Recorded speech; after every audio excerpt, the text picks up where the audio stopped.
c'est la méthodologie. Quand vous êtes en train de mener une procédure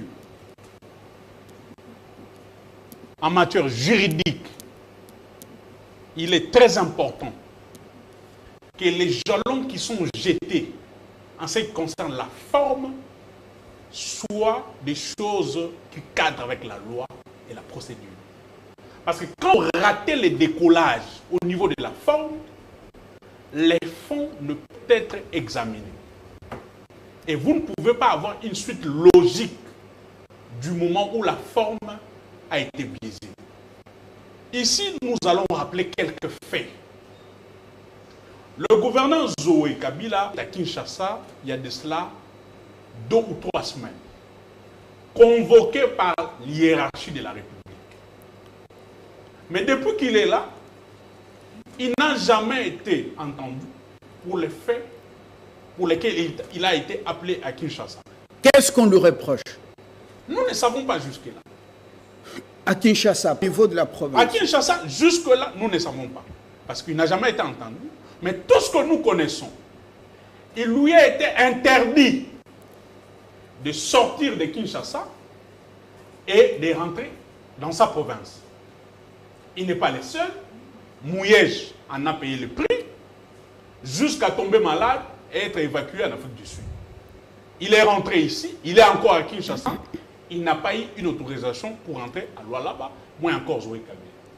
Mais comment les choses se passent dans ces laps de temps où le gouverneur se trouve à Kinshasa? On cherche d'abord à déstabiliser l'Assemblée provinciale et tout ce qui a été mis sur pied pour déstabiliser cette Assemblée provinciale, on a commencé par la violation des textes. Les bureaux qui a été déstabilisé, on a refusé aux députés FCC de prendre part à la plénière. On a fermé le bureau de l'Assemblée provinciale avec les services de sécurité. Ces députés qui ne demandaient qu'à prendre part à cette plénière pour discuter de la motion, n'ont pas eu gain de cause. Le bureau est tombé. Quelques jours après, c'est le tour du gouverneur. Une motion.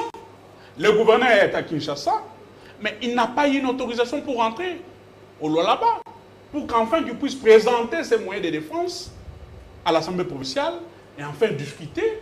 En ce moment-là, ça serait justice si Zoé Kabila avait présenté ses moyens de défense et que le député pétitionnaire n'était pas satisfait des réponses qui seraient données par le gouverneur, on allait passer à autre chose.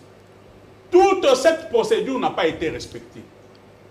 Et ce qui est plus grave, les bureaux qui font tomber Zoé Kabila, tous ces membres qui composent ces bureaux ont été visés par des motions. Et comme jurisprudence, ici à l'Assemblée nationale, quelle est la vraie raison, au-delà de ce qu'ils évoquent, la mégestion, quelle est la vraie raison de cette éviction du jeune frère de Joseph Kabila? Mais si on s'en tient de tout ce qui sort de gauche et à droite de la mégestion, je pense que nous devions quand même avoir honte de nous-mêmes. Parce que quand vous regardez ces gouverneurs-là, ils sont au nombre de 3 ou 4. Nous parlons de Zoé. Nous parlons de Zoé. On va revenir à vous pour les 5 autres minutes. Nous évoluons. Vous avez déjà consommé votre première partie, donc votre timing pour cette prise de parole. Monsieur Mpinda, toujours l'état des droits dans le Katanga, ce qui vient de se faire alors que le président, lors de justement de sa prise de parole ou son adresse aux députés sénateurs de l'Union sacrée, il a déploré le tohu-bohu. Il a même dit c'est infernal ce qui se passe dans les provinces. Ce qui vient de se faire dans le Tanganyika, c'est l'état des droits, c'est donc voilà toujours la suite des méthodes FCC, et plutôt Union sacrée. J'ai aimé l'intervention tout à l'heure. Il a prétendu qu'autour de la table, ce qui est vrai aussi, qu'il y a 3 juristes. Et au-delà de ça, il a évoqué soit la forme qui devait être respectée. Et si cette forme-là n'était pas respectée, le fond n'en serait moins. Mais je suis moins étonné et abasourdi de constater tout simplement qu'il n'a évoqué aucune base légale qui aurait été violée selon lui. Ça, c'est un fait. Au-delà de ça, puisque vous parlez de la forme, je voudrais revenir sur un fait. Que M. Zoé Kabila n'a jamais été destitué. Kibens. Il n'a jamais été destitué. C'est Chiben. Chiben, Zoé Kabila n'a jamais été destitué. Il s'agit du gouverneur de Tanganyika. Par là, je vous ramène qu'il s'agit, puisqu'il s'agit du gouverneur... Pas de la déchéance. Tout à fait. Oui. Exactement. J'ai dit qu'il s'agit du gouverneur qui a été destitué de ses fonctions. Ça, il faut qu'on se le dise d'abord, qu'on se mette d'accord là-dessus. Puisque le gouverneur a été convoqué par l'Assemblée provinciale, il était tout à fait normal pour celui-ci, comme il était absent, de se faire représenter par son vice-gouverneur. C'est-à-dire que c'est prévu même par la loi portant organisation et fonctionnement de ce gouvernorat-là. Pourquoi on ne lui a pas donné le temps d'aller se défendre? Pourquoi on ne lui a pas donné... Fournir ses moyens de défense, aller rejoindre Kalemi et le faire. Il s'agit, je le dis bien et je souligne, qu'il s'agit du gouvernorat. Donc il n'est pas la seule personne qui représente le gouvernement en ces termes-là. Puisque les textes qui régit ce gouvernorat-là est clair là-dessus. En cas d'absence ou d'empêchement, puisqu'il s'agissait d'un empêchement, c'est le vice-gouverneur qui devait en principe le représenter et défendre, même s'il était là, puisque les uns ont dit, vous allez lire ce qui avait été repris dans cette motion-là, on dit de lui qu'il est ou qu'il a une insuffisance intellectuelle. Même s'il était là, comment il aurait défendu d'abord cette motion-là ou cette destitution-là? Je pense que ça aurait déjà posé un problème à ce niveau. Alors, vous avez vu, lorsqu'il s'agissait de... Vous pouvez retirer l'expression de tout à l'heure, ce n'est pas quand même commande pour... Laquelle expression? Un politique, insuffisance intellectuelle. Non, ce n'est pas venu de moi, c'était repris.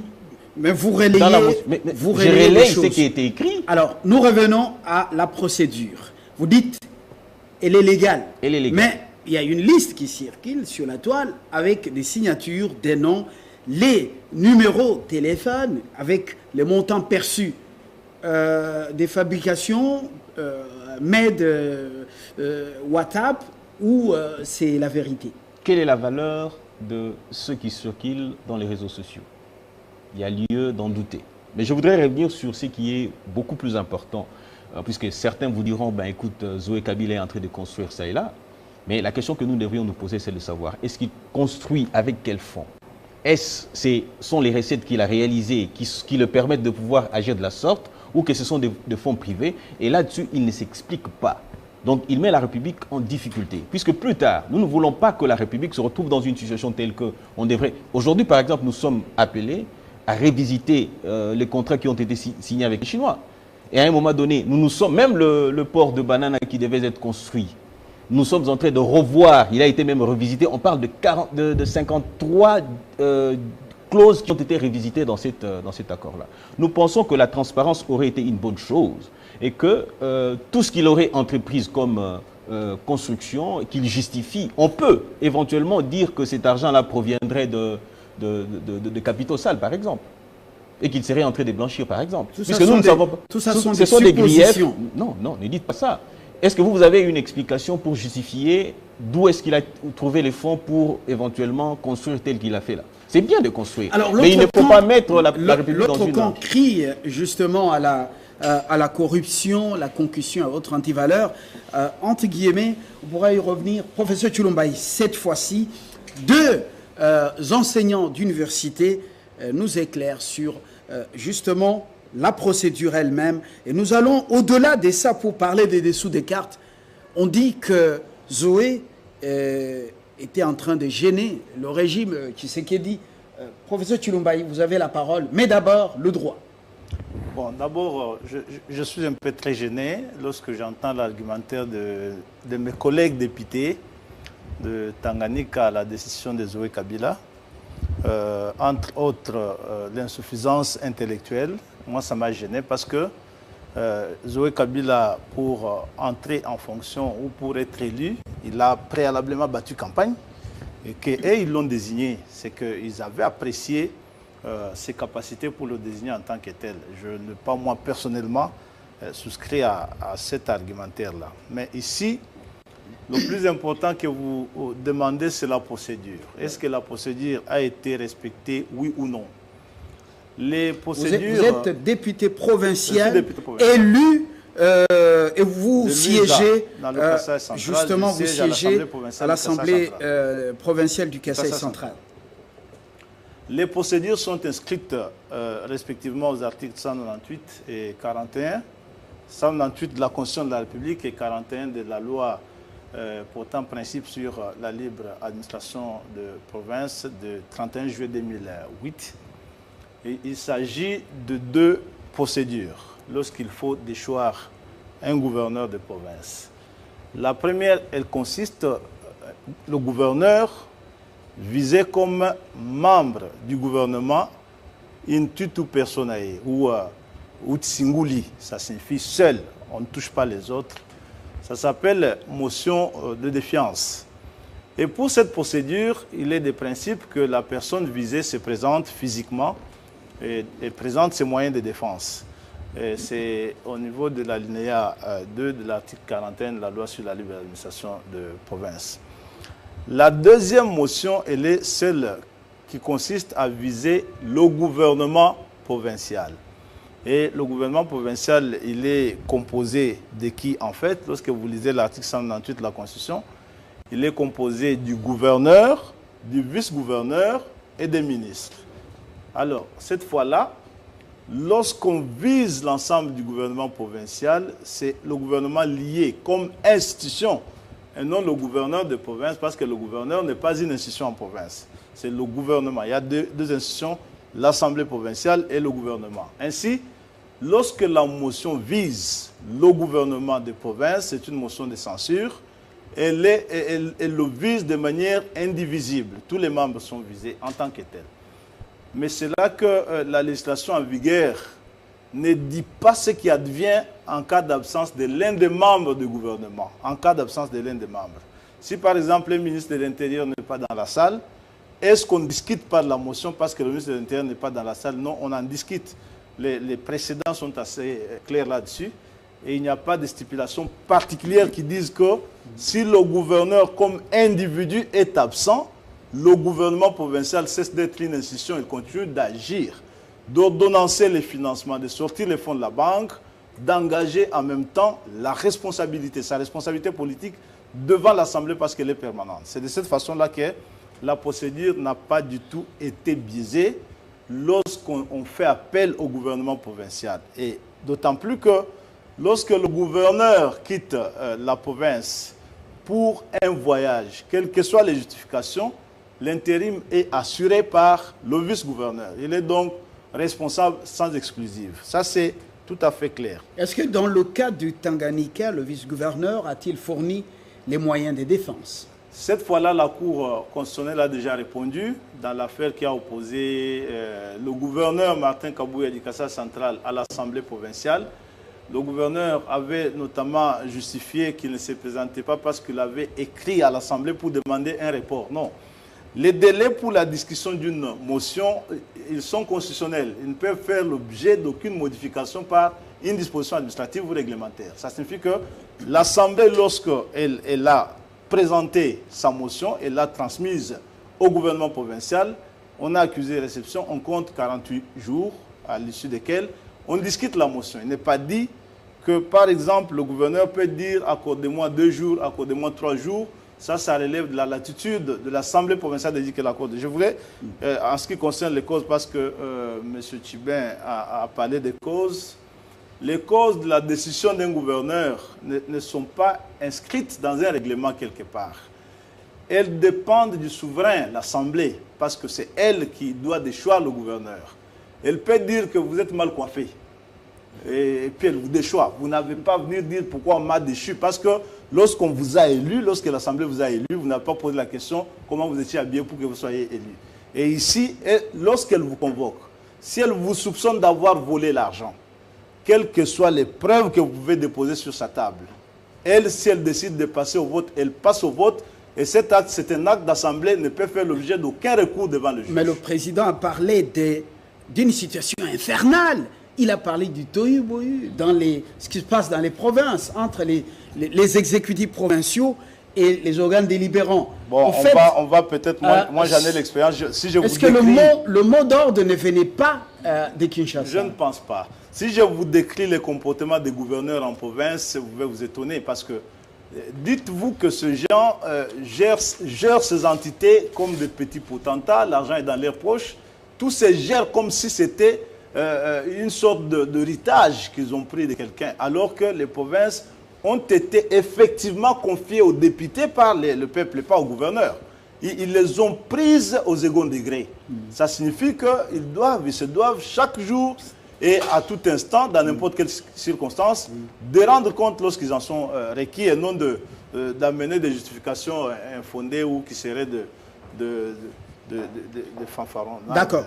Nous prenons le professeur Léon Bruno, votre lecture personnelle, ce qui était arrivé avant qu'on aborde l'autre sujet. Merci beaucoup. Je voudrais rappeler ici que c'est mon collègue du département de RI. Oui. Et moi, je pense que je ne peux pas m'attarder sur le juridisme parce qu'il a déjà soulevé les bases juridiques sur lesquelles on pouvait en débattre. D'ailleurs, je vous rappelle que j'étais député provincial pendant 12 ans. Oui. J'ai été même ministre provincial. Je suis un peu écœuré. Dans l'ancienne province de l'Équateur. Voilà. À l'époque de Koya Gallo. Non seulement de Koya Gallo, mais dès le début, avec Makila, Bayende. Oui. Et je vous assure que j'étais l'un des députés les plus influents. Aujourd'hui, je suis quand même écœuré d'entendre nos amis du FCC pleurnicher. Parce que les décors, ce sont eux qui ont planté ça. Et maintenant, nous sommes en train de récolter ce qu'eux, ils ont planté. Quand on parle de l'insuffisance intellectuelle, c'est quand même honteux de l'entendre aujourd'hui. Qu'est-ce que les députés avaient fait d'autrefois? Voilà, le FCC avait choisi les gouverneurs sans tenir compte des éléments matériels, des éléments intellectuels, des éléments de compétences. Ils ont été choisis comme ça, le clientélisme politique. Or, je crois qu'aujourd'hui, le chef de l'État, il a prôné les changements de mentalité et nous devons en continuer en changeant aussi la façon de fonctionner des institutions. Moi, je crois que c'est cela. Et nous devons abandonner la politique spectacle. Parce que c'est la politique spectacle qui nous a ramenés dans l'état dans lequel nous sommes aujourd'hui. Qu'est-ce que je voudrais dire par ici? Tout d'abord, les 90% des gouverneurs qui ont été nommés, si je peux dire les cas, parce qu'ils ont été tout d'abord choisis par le FCC et on les avait imposés aux députés, ne valent pas. Ils ne répondent pas aux besoins réels du développement et du fonctionnement des provinces. Deuxième élément aussi, mais là on est, c'est les conséquences du début de tout. L'élection qui a permis à ce que ces députés-là arrivent là où ils sont. Ces élections ont été chaotiques et certains de ces députés ne comprennent pas ce qu'ils font réellement au sein des assemblées. Voilà. Et je pense que l'FCC est dans une très mauvaise position et devrait tout d'abord demander pardon au peuple congolais qu'elle a chosifié, qu'elle a détruit la nation et après, on pourra peut-être revoir le fonctionnement et suivre les directives du chef de l'État dans le changement de mentalité.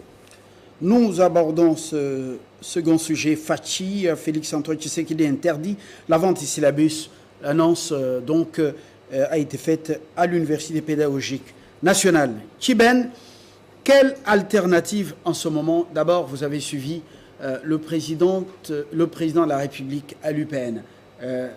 Comment avez-vous accueilli cette annonce? Merci.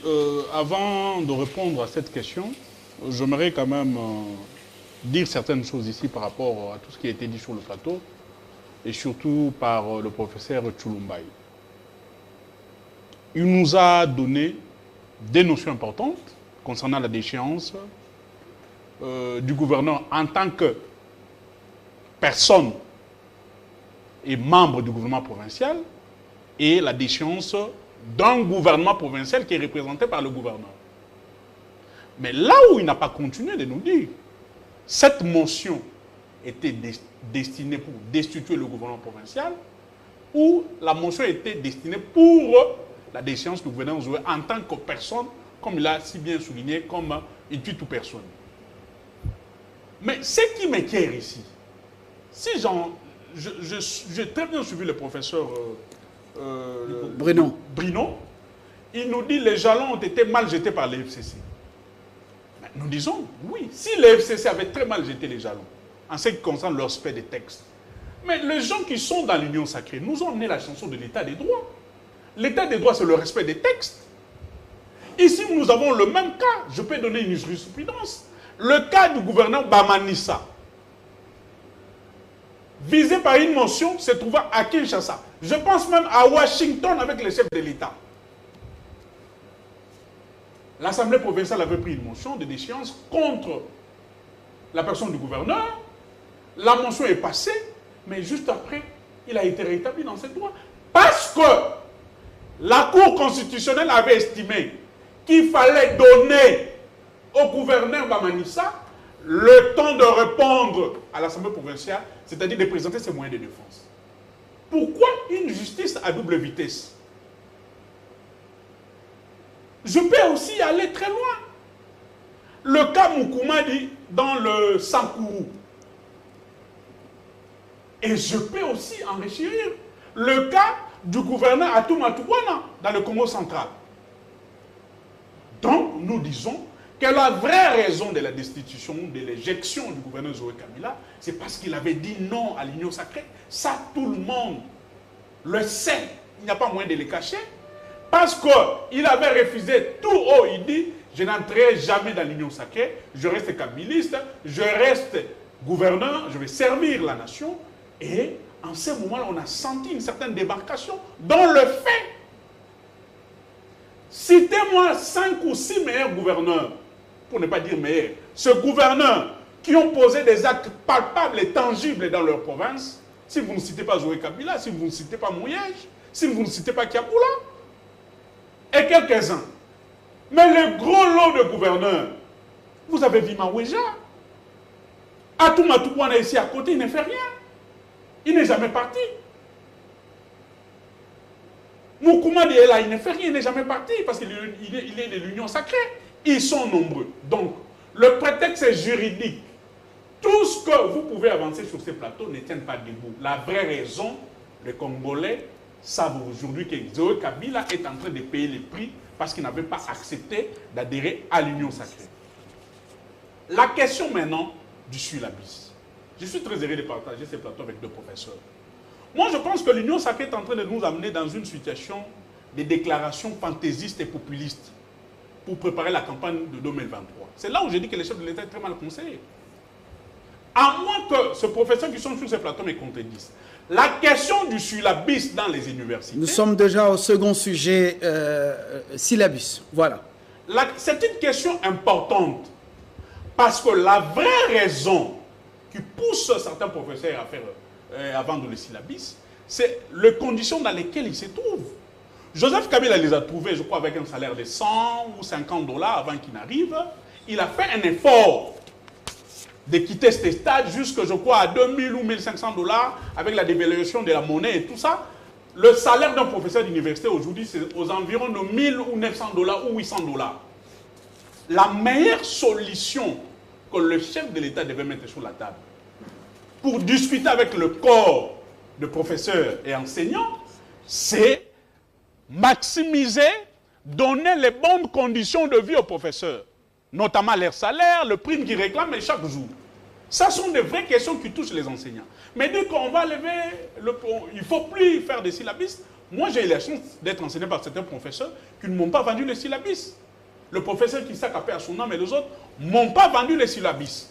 Ils nous mettaient à notre disposition des syllabus qu'on peut lui copier et on leur remettait les originaux. Donc, ici, c'est une décision populiste pour endormir ou pour chercher l'électorat de 2023. Mais la vraie question de fond, la question qui concerne la vie des enseignants, la prise en charge des enseignants, le prime des enseignants n'est pas prise en compte. Et ce qui est plus grave, je n'ai pas vu comment le chef de l'État a pu faire un ralliement par rapport à la question du syllabus et celui de la connexion Internet depuis un certain moment qu'on en parle ici, le Wi-Fi. Parce que nous savons aujourd'hui, certains professeurs, les professeurs sont ici, dans de pays sérieux, même aujourd'hui dans notre pays. Vous ne pouvez pas aller acheter ou polycopier un livre d'un professeur qui a été publié sur Internet, sur l'Harmattan, ou sur une maison d'édition connue. En ayant l'Internet, vous aurez accès à cette maison d'édition, mais pour entrer, pour tirer ou polycopier ces livres-là, vous devez l'acheter. Et ça, c'est connu. Donc, aujourd'hui, l'Internet qu'on est en train de nous vendre ici, comme si c'était quelque chose de si spécial, ne nous permet pas, et surtout que cet Internet, cette question est limitée, il faut 3 heures du temps, il faut absolument avoir un téléphone, et ne pas, cet Internet ne sera pas utilisé avec tous ceux qui ont des ordinateurs portables et tout ça, donc ça ne servira absolument Professeur à rien. Bruno. La vraie question, il faut prendre en charge les professeurs, il faut traiter leurs questions de prime et tout ce qui... Merci s'ensuit Tchébène. après. Professeur Bruno, votre réaction après avoir suivi le président du populisme, est-ce que c'est une décision annoncée en âme et conscience? Est-ce qu'il y a une alternative? Vous êtes professeur pratiquant. Oui, ne faisons pas du généralisme destructeur. Ça ne sert à rien de faire du généralisme destructeur. Ne faisons pas du non, non, du niet, niet, non. Moi, je crois ici, le chef de l'État a annoncé une idée générale. Il a donné des directives. Bien que je ne sois pas dans l'intérieur, dans la conscience du chef, parce que je suis ni son conseiller, et moins encore un de ses proches, je crois qu'il a posé un problème qui, aujourd'hui, c'est un problème sérieux. C'est vrai, les syllabus, mon collègue est là, de même département, pose des problèmes dans une certaine pratique. Et là, je crois que lui et moi, siégeant dans le même conseil, et je ne sais pas quel est le hasard, parce qu'on a presque toujours été proches, lui et moi, dans nos idées et dans nos argumentaires. Ici, le vrai problème, c'est les moyens de l'université. C'est vrai. Moi, en tant que professeur, j'ai des problèmes graves avec les étudiants. Ils ne savent pas prendre les cours, les notes. Et des fois même, les collègues, ils viennent, ils donnent des syllabus qui datent de plus de 10 ans, 20 ans. Ce sont des problèmes. Mais quelle est la vraie solution? Quand les chefs posent un problème, il ne faut pas se limiter aux mots.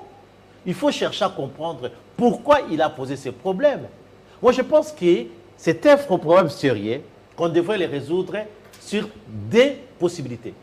La première possibilité, c'est qu'il faut absolument, et ça, on trouve ça dans toutes les universités du monde, il faut qu'il y ait des centres de reproduction dans chaque université. Le professeur, il a son support, c'est ce que moi, j'ai connu dans les universités où j'ai étudié. Il a son support, il le dépose à la direction de la reprographie. La direction de la reprographie va multiplier les supports qu'il va donner aux étudiants. Et là encore, c'est dans le minervar des étudiants, il y est inclus les frais de documentation. Moi, j'ai payé les minervars. Et quand je paye les minervars, dans les minervars, il y a la liste, il y a la documentation, il y a la bibliothèque, il y a la sécurité sociale, médicale et consorts.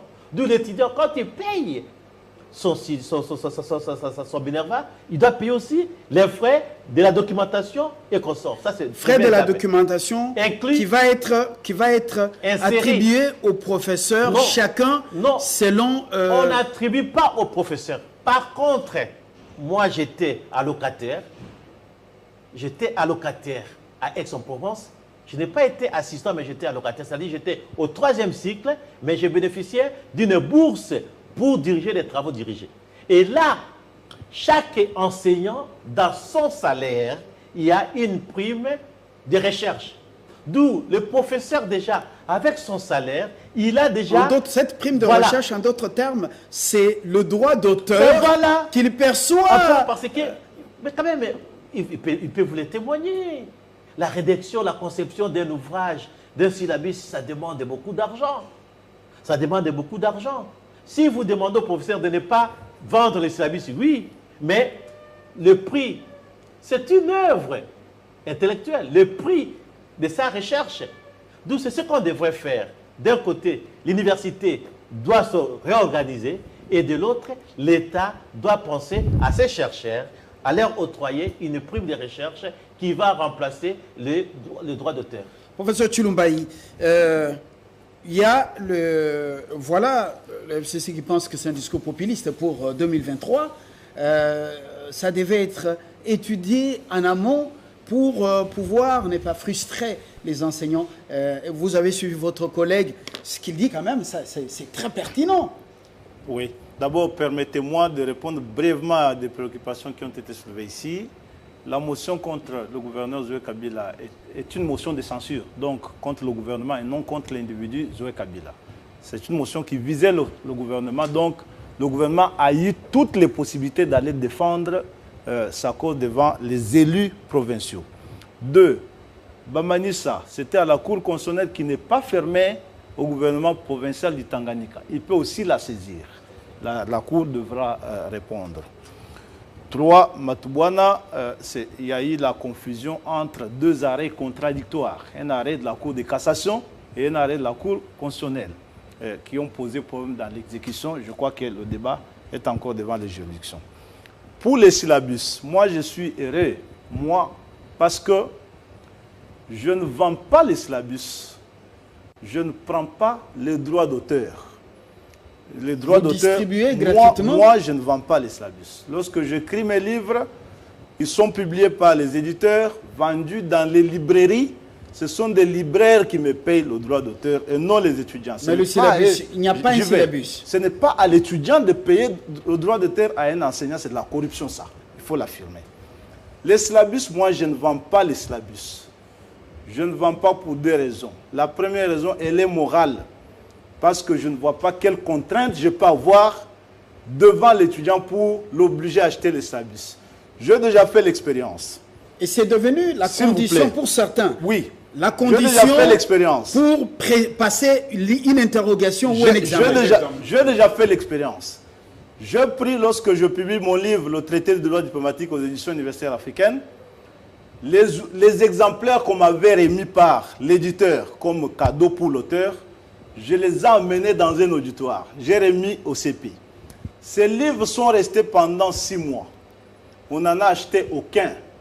Lorsque j'ai posé la question au CP, j'ai dit, mais mes livres, comment on les a pas achetés? C'est-à-dire le chef de promotion. Il m'a dit, mais prof, toi, on ne peut pas acheter parce que toi, tu ne menaces pas les étudiants. Il faut leur dire qu'ils vont échouer, c'est comme ça qu'ils vont acheter. Je m'excuse, j'ai demandé ce que les autres, lorsqu'on vend là, il dit, oui, mais il faut faire la menace. Le chef de promotion m'a dit ça. J'ai repris mes livres, ils ont été achetés, le lot était bien terminé. D'ailleurs, on en cherche, on n'en trouve plus. Je suis en train de préparer la 2e édition. Je crois que ça paye mieux que d'aller se ridiculiser dans des pratiques ici. 2, 3. Lorsque j'entends les gens dire que les professeurs vendent les syllabus parce que leurs conditions ne sont pas bonnes, c'est ridicule. Dites-moi, ce professeur de la faculté des lettres, du département d'histoire, qui n'a que 2 étudiants, 3 étudiants, lui, il vit comment? Parce qu'il n'a pas à qui vendre les syllabus. C'est lui qui est en polytechnique. Il vit comment? À la faculté des sciences, où l'auditoire le plus nombreux a peut-être 10 étudiants, 5 étudiants. C'est avec les services vendus à 5 étudiants qu'il vit. Non. Ce sont des subterfuges pour tenter de se cacher derrière les valeurs immorales. Moi, je le dis. Les syllabus, nous ne sommes pas à Bruxelles, nous ne sommes pas à Paris. Chez nous, le syllabus, c'est des notes qu'on donne aux étudiants et c'est une contrainte d'un enseignant. Parce que vous n'êtes pas obligé, en fait, de l'élaborer. On ne nous fait pas cette obligation-là. L'unique obligation qu'on nous fait, c'est de produire au moins un syllabus lorsqu'on veut passer des promotions. Mais ça, du reste, cette exigence est académique. Cette exigence, l'exigence qu'a l'enseignant, c'est parce qu'il est payé comme enseignant, c'est de donner les notes aux étudiants. Peu importe la forme. Et pour cela, lorsque vous donnez ces notes aux étudiants, encore que les circulaires successives de ces 3 années passées du ministre de l'Enseignement supérieur, ce n'est pas seulement le président Tshisekedi qui le dit. Tous les 3 ministres qui se sont succédés ont eu à élaborer des circulaires par lesquels ils interdisent la pratique de vente de services par les professeurs. Ils disent que lorsque vous avez un syllabus et que vous voulez l'utiliser, le remettre aux étudiants, ce n'est pas vous le professeur qui vendez, vous devenez un commerçant, non. Vous devez déposer ce syllabus au décanat. C'est ce que disent les circulaires. Ce n'est pas le président Tshisekedi qui le dit. C'est ce que disent les circulaires. Le président Tshisekedi a rappelé les principes réglementaires existants. Vous déposez ce syllabus au décanat, c'est la faculté qui imprime les syllabus, qui les dépose à la bibliothèque facultaire. L'étudiant va acheter sans attribution des numéros, sans qu'on sache qui a acheté, parce qu'au finish, lorsqu'on attribue des numéros, lors de la correction, on vient dire, écoutez, mettez vos numéros de syllabus sur les copies d'examen, c'est de la corruption. Voilà. Mais Quatrièmement, lorsqu'on dit que les étudiants ne sachant pas écrire, on peut leur vendre les syllabus. Non. on déplore le niveau de l'enseignement. On ne peut pas déplorer le niveau de l'enseignement. Pourquoi on ne peut pas venir donner son plan de cours et puis proposer la bibliographie et laisser les étudiants prendre note lorsque vous donnez cours et puis eux-mêmes constituer leur note. Moi, je ne demande pas que tout le monde fasse comme moi. Les étudiants me regardent. À Kinshasa, à l'université catholique, à l'université de Mbujimaï, à l'université Notre-Dame du Kassa, à l'université de Kananga.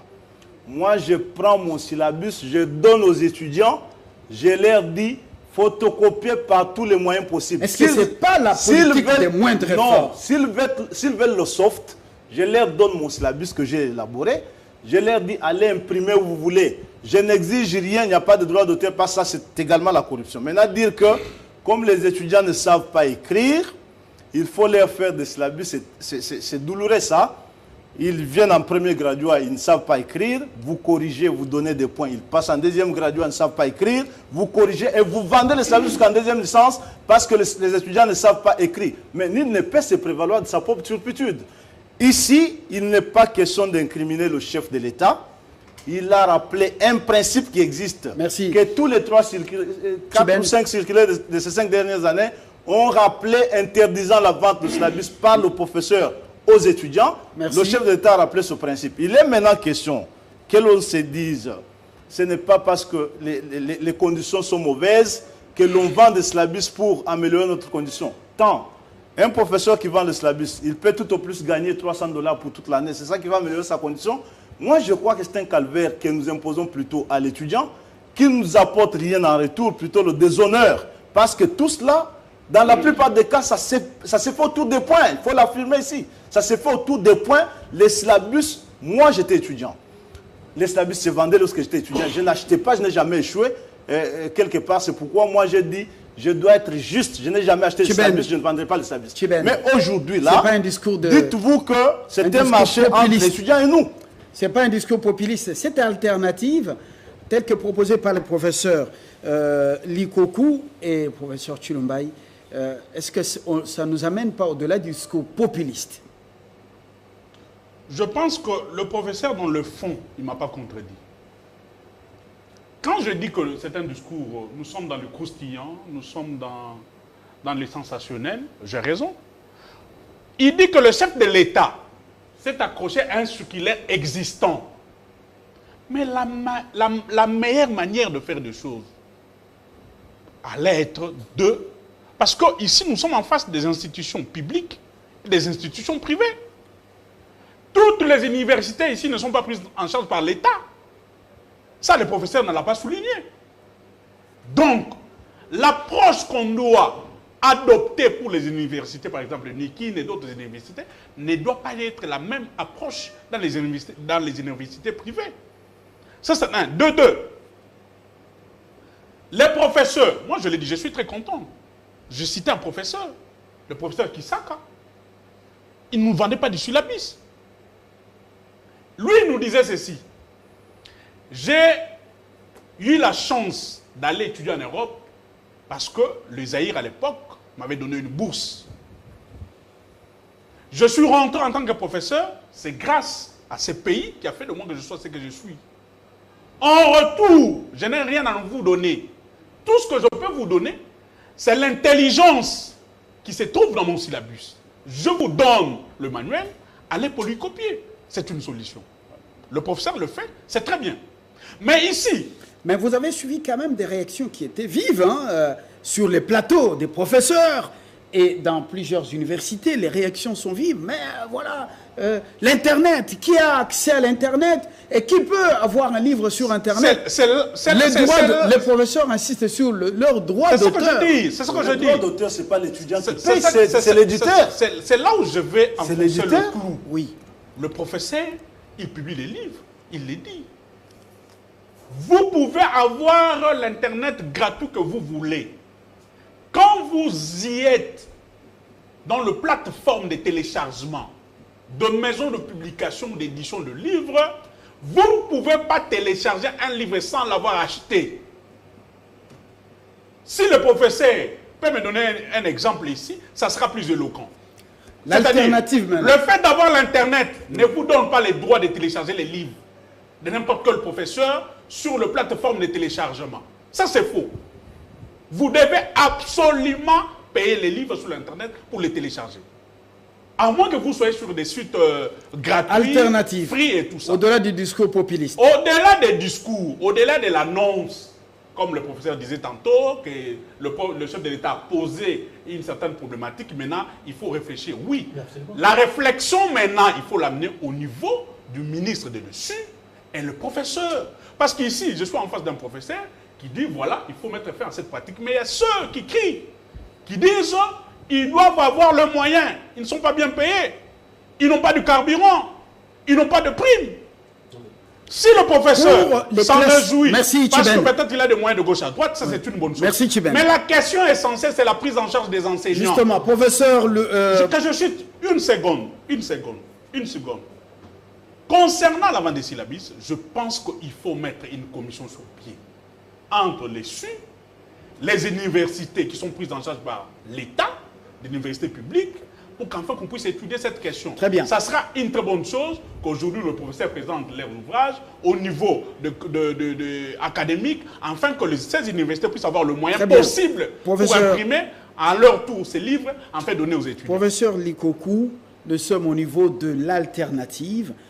On a compris que pour certains professeurs, les droits d'auteur existent et ces droits d'auteur permettent, pour les classes des premiers graduats, comme quand vous allez à l'UPN, le département des sciences, les départements des sciences de l'information et de la communication, mais c'est la Chine populaire.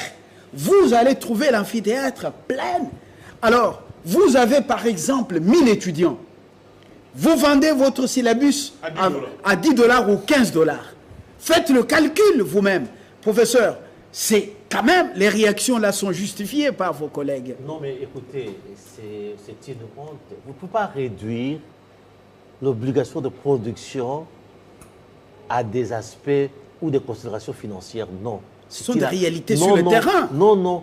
Le professeur, tout professeur est obligé de produire. Ça, c'est un fait. Et c'est une obligation professionnelle.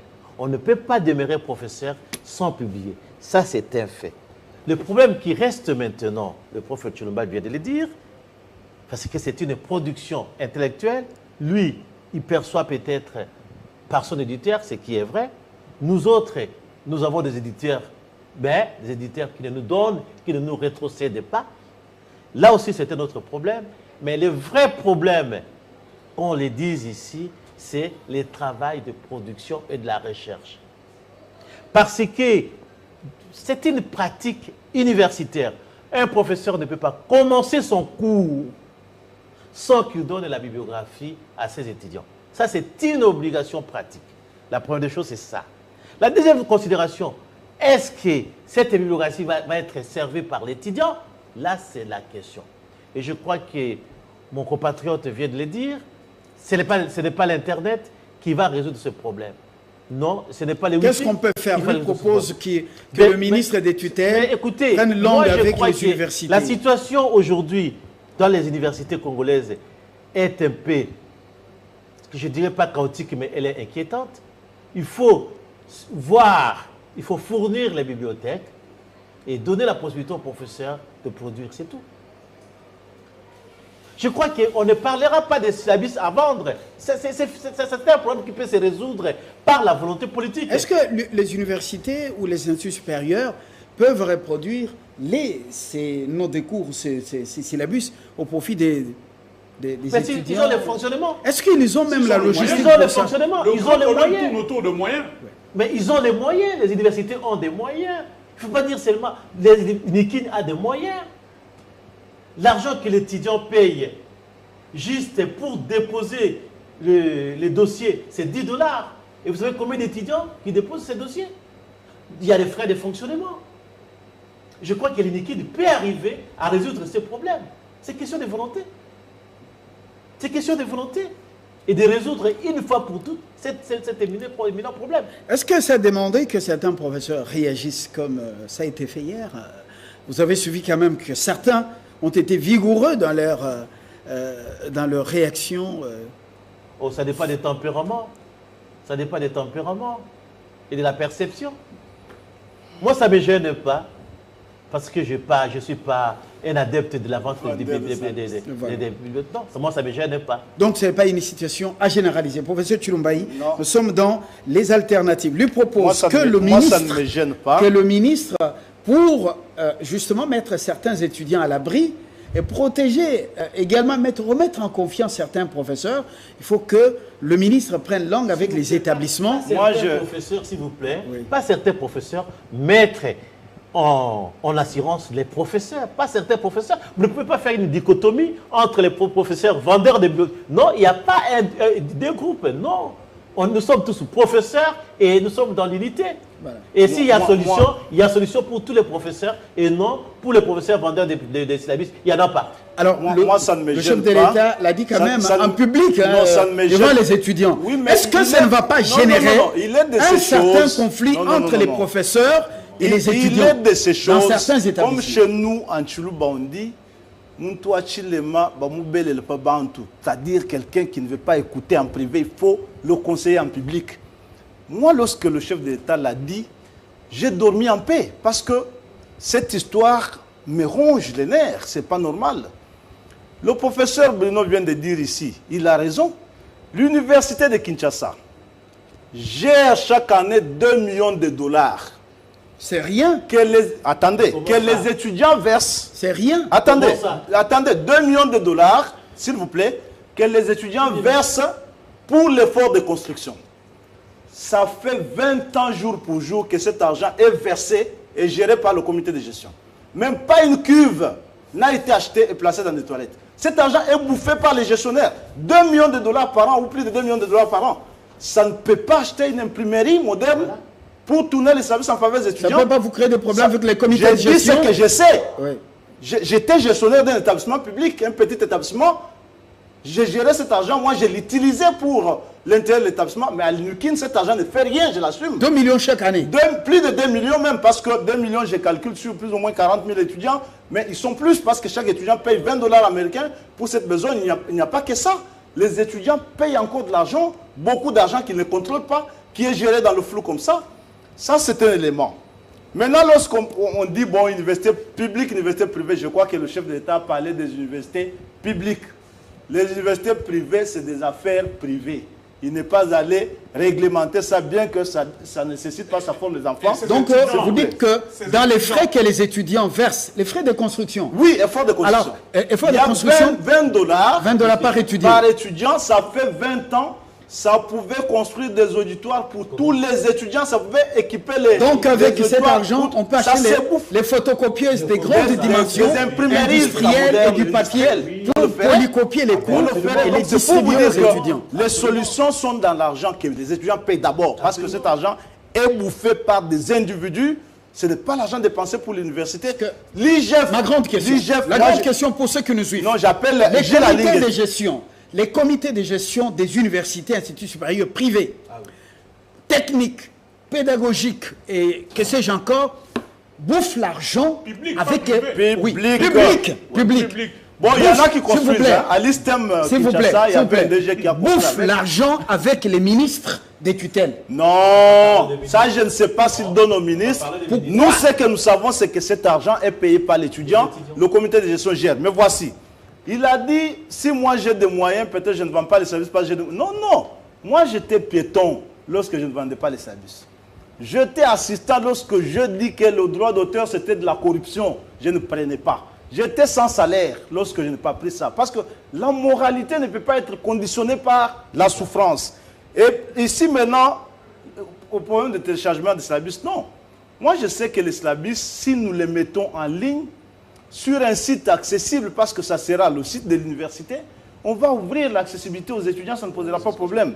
Maintenant, je voulais brièvement dire, tu as dit pourquoi seulement Zoé Kabila, parce qu'il a dit non à l'union sacrée. Mais pourquoi Maouéja de Moujmaï a-t-il été évincé? Parce qu'il a dit non à l'union sacrée. Alors, c'est incompétent, c'est connu de tous. Mais les autres disent que Zoé est plus incompétent. Écoutez, les autres disent que Zoé est incompétent. Non, mais Zoé pose des actes. Mais il est en train de construire la province de Tanganyika. Pendant le règne de Maouéjela, il y a un port qui s'est construit. Ah non, mais nous n'avons pas vu des œuvres pendant la gestion de Maouéjela. Alors, pour dire bref, je peux terminer mon propos. Oui, allez-y. Je pense que le marché des syllabus, c'est de l'arnaque pour les enfants et les parents. C'est de l'arnaque. Le marché des syllabus, c'est quelque chose qui a vili nous-mêmes les enseignants.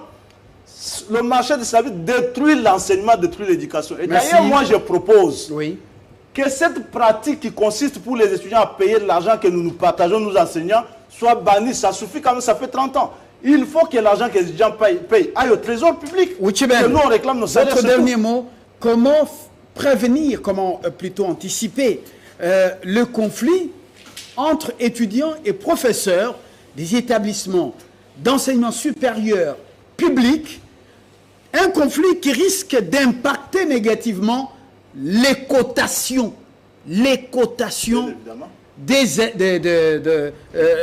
cotations parce que certains enseignants, certains, comment on appelle, étudiants, risquent de rater des distinctions, risquent de reprendre les années académiques.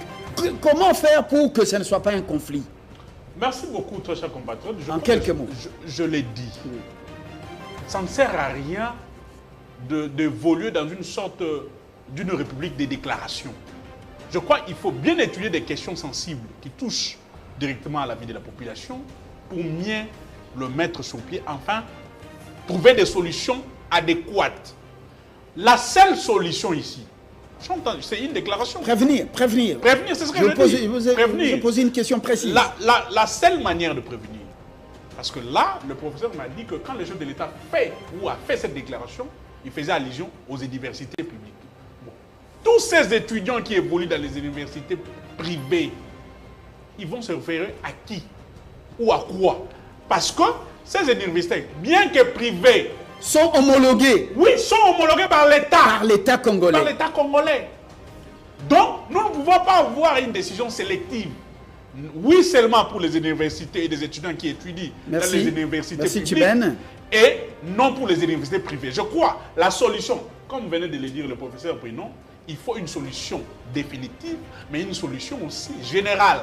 Et pour le professeur, et pour les étudiants qui étudient dans les universités privées et dans les universités Professeur, publiques. vous concluez. Ça sera justice. Nous allons... Et la seule manière de le faire, c'est de mettre sur pied un cadre de discussion entre professeurs et les universités, parce que le professeur confirme que dans les universités, ils ont le frais, ils ont le sous, ils peuvent créer beaucoup d'argent, ils peuvent créer des mécanismes pour mettre sur pied des imprimeries et tout ce qu'ils ont les années confinés, nous vivons les années Covid.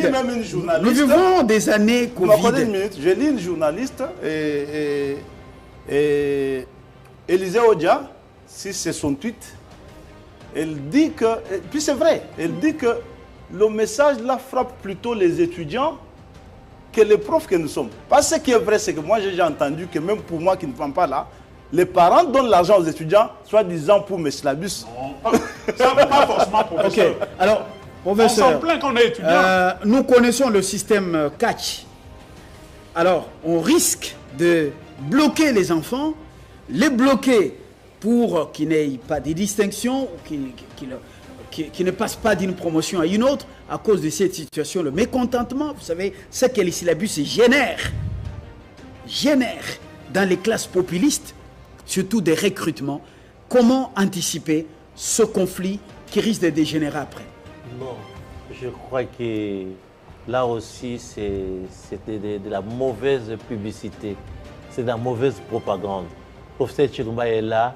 Je ne peux pas vous dire et jurer qu'il y a un professeur qui s'est acheté un costume avec l'argent de Syllabus. Non, ça c'est de la mauvaise propagande. Je vous le dis sincèrement, c'est de la mauvaise propagande. C'est vrai que dans une famille, il y a toujours des enfants corrects. Peuvent témoigner. Oui, mais écoutez-moi, laissez-moi. Vous m'avez posé la question, laissez-moi au moins terminer. Oui. C'est vrai que dans une famille, il y a des enfants un peu récalcitrants. C'est vrai que dans la société, il y a aussi certaines pratiques.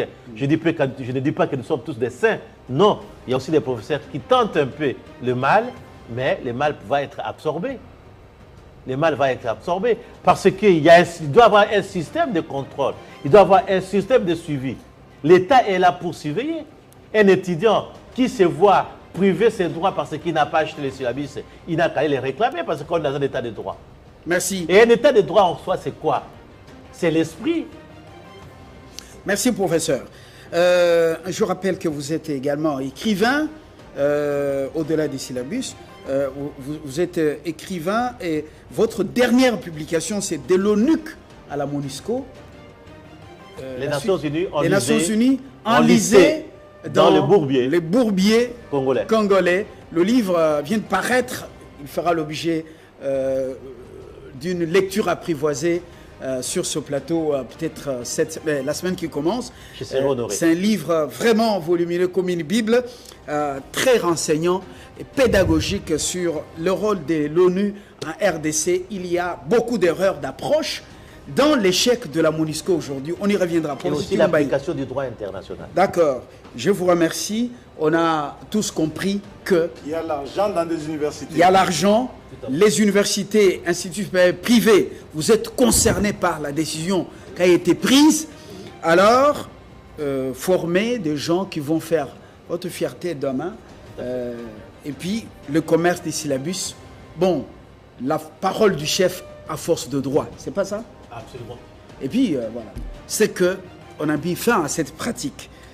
Notre compatriote Richard Mpinda a eu un petit souci de dernière minute qui a obligé urgemment qu'il nous quitte avant la fin de l'émission. Alors qu'il a commencé avec nous, il a vraiment présenté ses excuses parce que c'est urgent pour raison de santé. Donc voilà.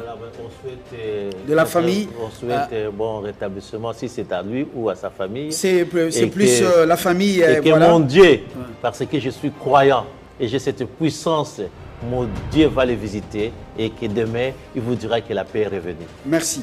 Alors, merci à vous, Jean-Serge Chiben, merci professeur Chilumba et professeur Bruno. Merci à vous de nous avoir suivis. C'est grâce à toute cette équipe de héros dans l'ombre. Je me permets de les citer. Voilà, Kafunda Junior, Dédé Tata Mapassa au son. Et nous avons eu l'unique femme, caméra woman dans la maison, exaucée, Freddy Kabengele et donc Makiese, Arsène. Grâce à eux, on a été chez vous. À très bientôt. Au revoir.